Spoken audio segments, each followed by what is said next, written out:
Supreme court ने एक महत्वपूर्ण फैसले में कहा है कि शादीशुदा बेटी भी अनुकंपा के आधार पर सरकारी नौकरी पाने की हकदार है। शीर्ष अदालत ने बिहार सरकार की उस नीति को असंवैधानिक करार देते हुए रद्द कर दिया, जिसमें केवल तलाकशुदा या पति द्वारा छोड़ी गई बेटियों को ही अनुकंपा नियुक्ति के लिए पात्र माना गया था, जबकि शादीशुदा बेटियों को इससे बाहर रखा गया था। न्यायमूर्ति एम सुंदरेश और न्यायमूर्ति पी वराले की पीठ ने कहा कि बेटा और बेटी के बीच इस प्रकार का भेदभाव संविधान के अनुच्छेद 14 में दिए गए समानता के अधिकार का उल्लंघन है। अदालत ने स्पष्ट किया कि किसी भी सरकारी नीति में केवल वैवाहिक स्थिति के आधार पर बेटी को नौकरी से वंचित नहीं किया जा सकता। यह फैसला शायरा खातून की याचिका पर सुनाया गया।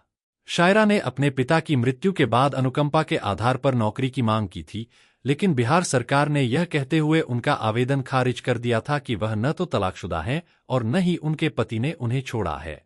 बाद में पटना हाईकोर्ट ने भी राज्य सरकार के फैसले को सही ठहराया था, जिसके खिलाफ उन्होंने सुप्रीम कोर्ट का रुख किया। सुप्रीम कोर्ट ने बिहार सरकार को निर्देश दिया है कि शायरा खातून के आवेदन पर 8 सप्ताह के भीतर गुणदोष के आधार पर विचार किया जाए और यदि वह पात्र पाई जाती हैं तो उन्हें अनुकंपा के आधार पर नियुक्ति दी जाए।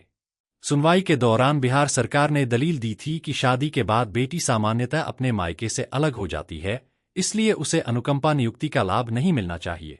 हालांकि सुप्रीम कोर्ट ने इस तर्क को पूरी तरह खारिज करते हुए कहा कि कानून में ऐसी किसी धारणा की कोई जगह नहीं है। अदालत ने कहा कि शादी के बाद बेटी का अपने मायके से संबंध समाप्त मान लेना सामाजिक पूर्वाग्रह है, कानूनी सिद्धांत नहीं।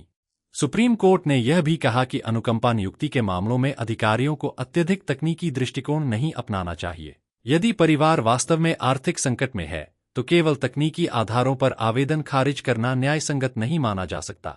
अदालत ने दोहराया कि संवैधानिक मूल्यों के अनुरूप सभी पात्र आश्रितों के साथ समान व्यवहार किया जाना आवश्यक है।